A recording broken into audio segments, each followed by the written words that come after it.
kod kwe waneuru kaka wanyalo dhiro sirikani mondo dhi mbele. Erokamano. Erokamano ahinya machiegni kapok. Erokamano nyikwa Ramogi Ajwang', an gi nyinga iluonga ni Musa Kassim. Iluonga ni Musa Kassim, ambe nyocha chung Kisumu ka gi chama mar UDA.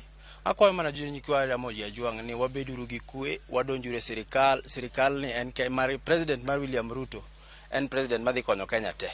Ok en president mar kamara achiel kata side achiel mar Kenya. This time round wasitemo matek mondo water Raila Amolo Odinga to Nyasaye nokoyiero. Kora kwayo joluo te wariweuru wabeduru e bwo William Samoei Ruto. Erokamano. Erokamano ahinya. Mapiyo piyo. An nyinga iluongo ni Paul Otieno. Nachung' gi ticket mar UDA kaka MCA and candidate Kisumu Northward.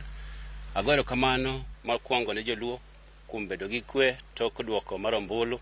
Kinde kod kinde jopinje mang'eny oseng'eyo ni wan joluo samora mora motiek nyaka wayware. But waneno ng'wono